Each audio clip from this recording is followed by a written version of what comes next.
Hello students. इसमें देखो क्या दिया हुआ अपने को, वेक्टर का क्वेश्चन है अलजेब्रा का। Find a vector R of magnitude 3√2 unit which makes an angle of π/4 π/2 with Y and Z axis respectively. देखो एक वेक्टर आर पता करना है ना, और इसका मैग्नीट्यूड यानी मैग्नीट्यूड ऑफ आर हमको दिया है 3√2, ये दिया है। ठीक है। और ये वेक्टर अपने को पता करना है, ये एंगल बना रहा है किसके साथ, वाई एक्सिस और जेड एक्सिस है। कहने का मतलब अगर ये एक्स एक्सिस है, ये वाई एक्सिस है, जेड एक्सिस है ना, तो इसको हम आई लेते हैं, इसको जे लेते हैं, इसको के लेते हैं, लेते नहीं लेते। तो अब मान लीजिए लेट वेक्टर आर, तो मुझे कुछ नहीं पता, मैं मान लेता हूँ ये एक्स आई प्लस वाई जे प्लस जेड के, मान लेते हैं इसको वेक्टर आर को। अब इसका क्या दिया है, एक तो ये क्या एंगल बना रहा है π/4, किसके साथ बना रहा है, वाई के साथ, वाई मतलब जे, जे के साथ बना रहा है कौन, आर। तो कहने का मतलब दो वेक्टरों का डॉट प्रोडक्ट क्या होगा, यानी आर डॉट जे अगर मैं करता हूँ तो ये क्या आ जाएगा, magnitude of R magnitude of J, है ना, और into cos of angle between them, angle कितना है π/, फर्स्ट कंडीशन लगा रहा हूँ मैं। तो आर की जगह लिख दिया मैंने एक्स आई प्लस वाई जे प्लस जेड के, और जो दूसरा वेक्टर है सिर्फ जे है इस डायरेक्शन में। तो ये हो जाएगा magnitude of R magnitude of J and cos of π/4। हो गया नहीं हो गया। अब देखो इनका डॉट प्रोडक्ट क्या होगा, वाई आ जाएगा सिर्फ, है ना। और मैग्नीट्यूड ऑफ आर कितना है हमारे पास, 3√2, तो ये 3√2 हो गया। और मैग्नीट्यूड ऑफ जे कितना होगा, 1।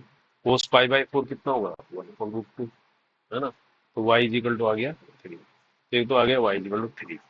अब इसी तरह से दूसरी कंडीशन क्या फॉलो करते हैं, आर का किसके साथ क्रॉस प्रोडक्ट करते हैं, जेड डायरेक्शन में यानी के साथ।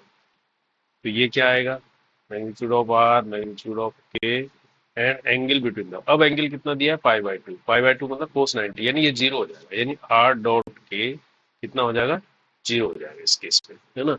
अब अगर इसका डॉट प्रोडक्ट करेंगे, आर तो एक्स आई, ये है ना, एक्स आई प्लस वाई जे प्लस जेड के का डॉट प्रोडक्ट खाली के साथ करेंगे, है ना, जिसका कोएफिशिएंट 1 मान लें, है ना। तो कितना आएगा, ये जेड आएगा, सॉरी जीरो है ना, ये आर डॉट के तो जीरो है ना, तो ये है जीरो। तो यहाँ से क्या जेड क्या आ जाएगा, Z is equal to zero आ जाएगा।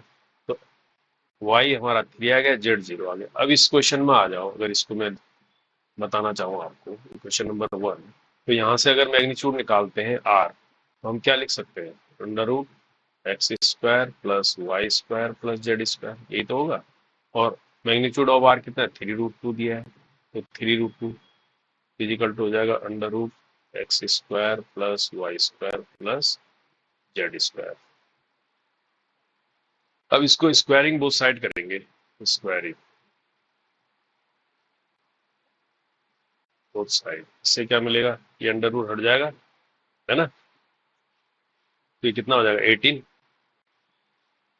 3 3 9 9 2 18, ये हो जाएगा x² plus y² plus z²। अब यहाँ से y की वैल्यू रख देंगे 3, यानी ये 18 इज इक्वल टू x² का हमें पता नहीं है, निकालना है। ये हो जाएगा 3 3 9, और ये प्लस z² हो गया 0।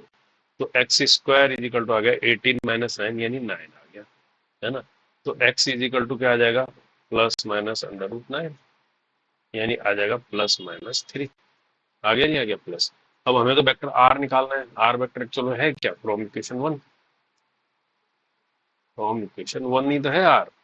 तो आर वेक्टर है एक्स आई, एक्स की जगह क्या हो गया, +-3i, है ना, प्लस वाई जे, वाई कितना है 3j, और जेड क्या हो गया, जीरो, इसलिए कैंसिल, जीरो हो गया। तो कहने का मतलब ये वेक्टर आया तुम्हारा आर, तो दिस इज द आंसर।